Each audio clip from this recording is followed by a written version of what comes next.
और देश के गृह मंत्री कौन है? पता नहीं, हम अपने इस्लाम को जानते हैं। हमारे नबी सल्लल्लाहु अलैहि वसल्लम हमारा खुदा अल्लाह, हमें चीन जानते हैं और किसी से मतलब नहीं। भैया देश के गृह मंत्री को तो जानोगे? क्या करेंगे जान के? हमें उनसे क्या कुछ मिल रहा है? आप इस दुनिया से बेहतर है वो, आपके आगे तरफ जाएंगी, वहाँ की परी इतनी खूबसूरत होंगी और उन्होंने पानी में थूक दिया तो जल मीठा होगा। अच्छा, जो परी होती है ना, और उन्होंने समुद्र में थूक दिया तो पानी मीठा हो जाएगा, पीने लायक हो जाएगा, शहद हो जाएगा, एक तरह की। मैं ऐसी हूँ जी, कहाँ पढ़ा? हमने हमारे दीन में, कुरान में। कश्मीर बनेगा पाकिस्तान इंशाल्लाह। नहीं रुकेगा। ये आज की यूथ है, इनसे पूछते हैं, इनसे थोड़ा सा सिनेरियोस का पता चल जाएगा। थोड़ा सा अभी पीछे आ जाए, मुझे बताइएगा इंडिया के साथ जंग करनी चाहिए या दोस्ती करनी चाहिए? जंग करनी चाहिए। क्या बात है सर, क्या बात है सर, क्या बात, ये बात है। जंग करनी चाहिए। आप मुझे बताइएगा इंडिया से दोस्ती करनी चाहिए, जंग करनी चाहिए? जंग करनी चाहिए। जंग करनी चाहिए। भाई इधर आइएगा। क्या ऐसे जब यूथ को हम बताएंगे, समझाएंगे, तैयार करेंगे तो यहाँ से दहशतगर्दी निकलेगी या इकोनॉमी निकलेगी? ये बातें बताई नहीं जाती, नजर लग जाती है। तोड़ूंगा एक दिन, मैं ही तोड़ूंगा उसे, मैं ही तोड़ूंगा। तोड़ोगे तो? मंदिर को। किस मंदिर को? राम मंदिर को हम ही तोड़ेंगे सब। सही बताओ। हमारा सरकार चेंज होती है, हमारा राज होगा। देखिए कई लोग ऐसे हैं जिनकी दुकानदारी है ये, जिनको पैसा मिलता है इस बेस पे कि वो लड़ाई करवाएं हिंदू मुसलमान की। पीस और अमन। देखें मैं एक और चीज बताता चलूं, इंडिया और पाकिस्तान ये दो मुल्क एक हो जाएं, हिंदू और मुसलमान ये एक हो जाएं तो अमेरिका भी आपके कदमों में होगा सर। आज जिस मजीद दौर में भारत के बच्चे और मुस्लिम कम्युनिटी से ताल्लुकात रखने वाले जिस फील्ड में जिस तरह पर जा रहे हैं भाई, वो भारत के लिए और तमाम इनके लिए भी खतरा है। क्योंकि देखिए आज मैं जिस वीडियो का रिएक्शन लेकर आ रहा हूं, भारत और पाकिस्तान के बच्चों की मानसिकता सेम होती जा रही है। यानी कि जिन बच्चों के हाथों में कलम और किताबें रहनी चाहिए, उन बच्चों के हाथों में सिर पर पट्टियां हैं और हाथों में झंडे और मुंह पे नारे। आप लोगों ने वीडियो की स्टार्टिंग में देख लिया। वीडियो शुरू करते हैं, उसके बाद बात करेंगे। जय जय श्री राम, जय जय वंदे श्री राम। मातरम, भारत माता की जय। जय हिंद, जय श्री राम। मैंने इस जो मैं दिखाने जा रही हूँ, इनके ऊपर केस चल रहा है, ये भगोड़े हैं और मैं आपको ये कुरान का हवाला दे रहे हैं, जिस कुरान की आयतों को मैंने कई बार आपके चैनल पर, नेशनल न्यूज पर, इंटरनेशनल न्यूज पर मैंने पढ़ा है, तो मुझे बहुत गंदी गंदी गालियां मिली हैं और मुसलमानों ने लिख कर दिया है कि ये लिखा हुआ है ही नहीं कुरान में। तो ये अब ये व्यक्ति जिसका तलवा चाटता है मुसलमान, वो खुद अपने मुंह से बोलेगा, जो मैं कई बार आयतों के साथ बोल चुकी हूँ। देखो, जहां भी आप काफिरों को पाओ वहां उनका कत्ल करो। और जब आप कुरान मजीद खोलेंगे और देखेंगे सूरह तौबा सूरह नंबर 9 आयत नंबर 5, उसमें बराबर यही लिखा है कि जहां भी आप काफिरों को पाओ वहां उनका कत्ल करो। जहां भी आप क्या बात है, बोलो। तो मैं गलत नहीं बोल रही थी। जितने भी देखने वाले मुसलमान मेरे भाइयों, हालांकि हमारे मजहब में भाई भाई कुछ होता नहीं है, सब अश्लील होता है, बहन के साथ भी सब कुछ चलता है, चाची मामी के साथ भी सब कुछ चलता है।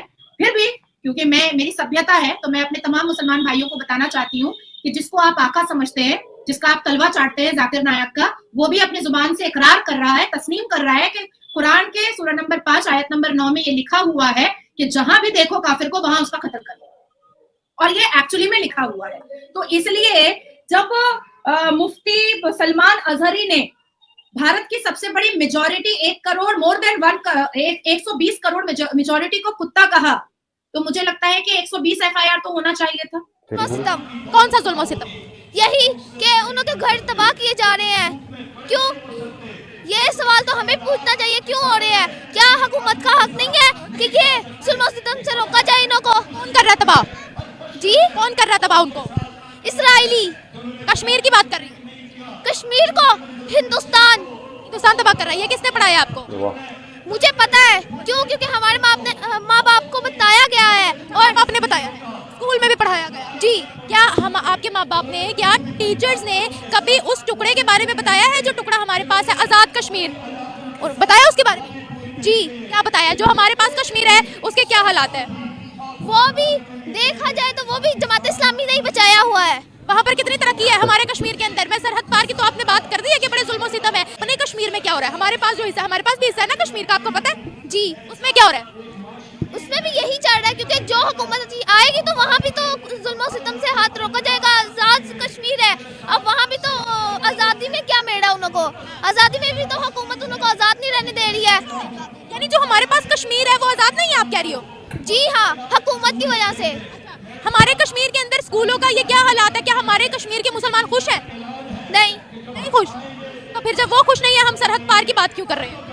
वो खुश इसी तरह ही होंगे कि वो हम आवाम सारी उन्हों के लिए हल्फ नहीं उठा रही है, उन्हों की मदद नहीं कर रही है। हिंदुस्तान के बारे में क्या पढ़ाया जाता है? हिंदुस्तान का तो मुसलमान वहाँ चला जाए तो वो लोग मार देते होते हैं, और अगर वही हिंदुस्तान का एक आदमी यहाँ आ जाए तो मुसलमान लोग इतने प्यार से रख रहे होते हैं। दिया जा रहा है वो दर्दनाक दिया जा रहा है। आप इधर ही रुकेगा, ये आज की यूथ है, इनसे पूछते हैं, इनसे थोड़ा सा सिनेरियोस का पता चल जाएगा, थोड़ा सा अभी पीछे आ जाए। मुझे बताइएगा इंडिया के साथ जंग करनी चाहिए या दोस्ती करनी चाहिए? जंग करनी चाहिए। जंग करनी चाहिए। आप मुझे बताइएगा इंडिया से दोस्ती करनी चाहिए, जंग करनी चाहिए? जंग करनी चाहिए। अच्छा, जंग जंग जंग करनी चाहिए। भाई इधर आइएगा, क्या ऐसे जब यूथ को हम बताएंगे, समझाएंगे, तैयार करेंगे तो यहाँ से दहशतगर्दी निकलेगी या इकोनॉमी निकलेगी, अमन पसंदी निकलेगी, क्या निकलेगी फिर? मैं कहता हूँ जंग का काम है, देखो हर स्टेट की एक आर्मी होती है, अगर स्टेट की कहीं भी खिलाफ वर्जी हो तो आर्मी का काम बनता है वो जंग कर, हम उनके साथ हैं। बेजा कोई हल है, जंग कोई हल है? बेजा किसी को तंग करके, वहाँ की आवाम को तंग करके हमें कोई नहीं, क्योंकि वहाँ भी हमारे मुस्लिम भाई हैं, यहाँ भी मुस्लिम भाई हैं, तो हम उनके साथ लड़ के, ये कोई अल्टीमेट हमारा हल नहीं है। हाँ, अगर कोई खिलाफ वर्जी करता है तो फिर उसको जवाब देना जरूरी होता है। फिर इधर ही रुकेगा, मुझे बताएगा पाकिस्तान की स्पेस एजेंसी का क्या नाम है? आइए देखते हैं, बैठकर मजा आएगा। ओके, अब देखिए सब चले गए। ये है हमारे पाकिस्तान की यंग यूथ। आप मुझे बताएं, ऐसे बच्चों को मोटिवेट करेंगे कि भाई स्पेस का पता नहीं, टेक्नोलॉजी का पता नहीं, लेकिन जंग का पता है, क्या मुआशरा तरक्की करेगा, क्या पाकिस्तान तरक्की करेगा? मैं तो ये कहता हूँ इस तरह की कोई भी ऐसी चीज़, कोई भी ऐसा मतलब जैसे मुख्तलिफ़ किस्म के ड्रामाज आ रहे हैं सोसाइटी के अंदर, फिर मुख्तलिफ़ किस्म की तकारीब होती हैं जिनके अंदर जाके बंदे फिर वो जज्बात में चले जाते हैं। हमें ऐसी चीज़ों को स्किप करके, हमारी बुक्स के अंदर भी इस तरह की काफ़ी चीज़ें हैं जो कि हम सोशल स्टडी में मैं खुद पढ़ के आई हुई हूँ, जिसमें हम नेगेटिविटी प्रमोट कर रहे हैं। हम इन चीज़ों को हटा के हम अगर बताएं कि सारे ममालिक जो हैं हमारे दोस्त हैं, हमने उनसे बेनिफिशनली ताल्लुकात रखने हैं, तो आपको नहीं लगता कि हर बंदे का माइंडसेट बने? बिल्कुल ऐसा ही। तो दोस्तों, आप लोगों ने देखा, देखिए जैसा कि हमारी बहन नाज़िया इलाही खान जी ने बताया है कि जो आप देखिए भाई, अम्बेडकर जी ने एक बात बोली है, तो शिक्षा वो शेरनी का दूध है भाई, जो भी इसको पिएगा वही दहाड़ेगा। बट दिक्कत क्या हो रही है, आज भारत के अंदर भी और पाकिस्तान के अंदर भी वो शिक्षा नहीं मिल पा रही, वो एजुकेशन, वो तालीम नहीं मिल पा रही। देखिए, जहां पर अनाम शेख जी ने पूछा कि भाई आपकी जो रिसर्च एजेंसी है वो कौन सी है, उनको ये नहीं पता, उनको सिर्फ ये पता है कि भाई भारत हमारा दुश्मन है, कश्मीर को हम लेकर आएंगे।